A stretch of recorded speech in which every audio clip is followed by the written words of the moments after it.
प्रयागराज जिले के यमुनानगर स्थित घोरपुर थाने के उभारी गांव का प्रकरण है, जहां जावेद अंसारी पुत्र स्वर्गीय मोहम्मद बन्ने 3 महीने से लगातार न्याय के लिए लिखित तहरीर लेकर भटक रहे हैं, लेकिन कोई सुनवाई नहीं हो रही है।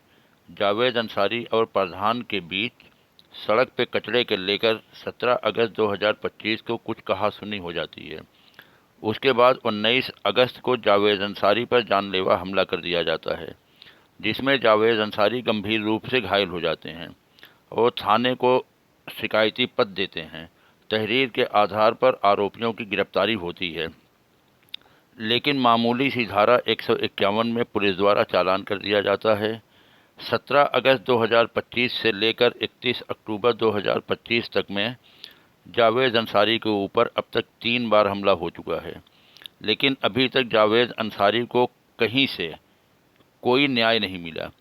जबकि जावेद अंसारी ने लिखित तहरीर थाना घोरपुर, एसीपी कौंधियारा और डीसीपी यमुनानगर को भी दिया, लेकिन अभी तक कोई सुनवाई नहीं हुई। न तो अभी तक पुलिस द्वारा चार्जशीट लगाया गया, न ही किसी को गिरफ्तार किया गया, जिससे आरोपियों का हौसला बढ़ा हुआ है और आरोपी एक के बाद एक घटना को अंजाम दे रहे हैं। जावेद अंसारी और उनके बड़े भाई शेर अली का आरोप है, प्रधान पति मोहम्मद कमाल इसरार नामक व्यक्ति को अपने यहाँ रखकर गुंडई करवाते हैं, जो खुलेआम कटवासा और कट्टा लेकर टहलता है और जान से मारने की धमकी देता है। पीड़ित के अनुसार इसरार ने गुजरात में किसी की हत्या भी की है, उसके बाद से प्रधान के शरण में है। अभी कुछ दिन पूर्व 25/10/2025 को घर के पास खड़ी गाड़ी में कार का शीशा तोड़ दिया जाता है। फिर अगले 6 दिन बाद उसी कार के पास खड़ी मैजिक को भी 31/10/2025 को आग के हवाले कर दिया गया। शेर अली के अनुसार लगभग 1:30 बजे रात मैजिक में आग लगाकर भागते समय इसरार को पकड़ लिया था, लेकिन वो छुड़ाकर भाग निकला।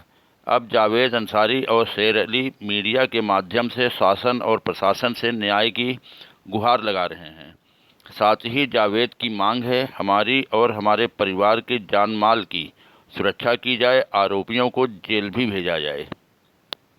आपका पूरा मामला क्या है?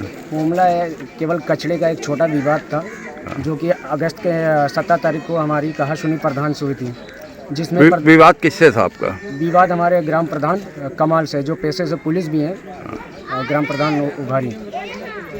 अच्छा, तो कचड़े के लेके क्या मसला था? कचड़े के लेके रास्ते में कचड़ा फेंका जा रहा था उनके लड़के के जरिए, तो उसी में कचड़ा बोला गया था कि कचड़ा थोड़ा बढ़ के आगे फेंक लीजिए। तो उसमें आके वो हमारे घर पे चढ़ के माँ बाप की गाली देते हुए, जान से मारने की धमकी देते हुए घर से हमारे चले गए। उसके बाद हम लोगों ने पूछा तो हम लोगों के ऊपर रिटर्न में मुकदमा करा दिए।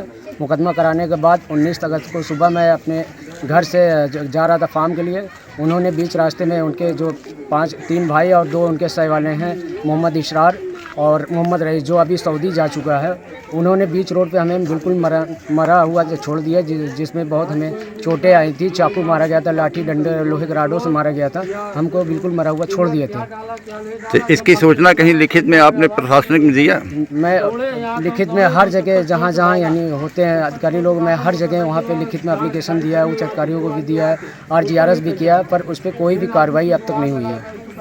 अभी तो कोई कार्रवाई नहीं की गई? कार्रवाई नहीं हुई अभी तक। अपना परिचय दे दीजिए। मोहम्मद जावेद अंसारी, ग्राम सभा उभारी, घोरपुर। बताइए क्या घटना है? रात को 1 बजे हमारी माँ उठी थी बाहर बाथरूम जाने के लिए, और पेट्रोल या थिनर डाल के आग लगाया। जैसे आग उठी ऊपर अंगार, हमारी माँ आवाज़ दिया, मैं घर से बाहर निकला, इसरार को मैं दौड़ाया, चप्पल छोड़ के भाग गया। 10 कदम आगे मोटरसाइकिल पे 2 खड़े थे, इसरार को मैं पकड़ा और छोड़ा के भाग गया। 2 आदमी को मैं नहीं पहचान पाया, मौके पे इसरार के वो भी भाग गया साथ में, चप्पल यहाँ चप्पल वहाँ। 2 एक आदमी को मैं पहचानता हूँ, 2 आदमी को नहीं पहचान पाया। सब प्रधान क्या करवा रहा है। प्रधान हम लोग को कहीं कटवासा लेके एक दिन पर मिला था, अगले मंगल का हमको रोड पे दौड़ाया था, लेकिन मैं कुछ बोला नहीं, गाड़ी था, मैं भाग गया। कटवासा लेके दौड़ाते। इसकी सूचना आपने कहीं दिया? हम लोग की सुनवाई नहीं होता। साहब लोग पकड़ के लेके जाते हैं, वहाँ पैसा लेके छोड़ देते हैं। हम लोग को कुछ सुनवाई नहीं होता, उल्टा हम लोग के ऊपर केस होता है। हम लोग कमज़ोर है, गरीब है, रोज खाते कमाते हैं। वो लोग क्या है, वो लोग के पैसा इधर उधर के आते रहता है। प्रधान भी है, पुलिस भी है, हम लोग के पास कोई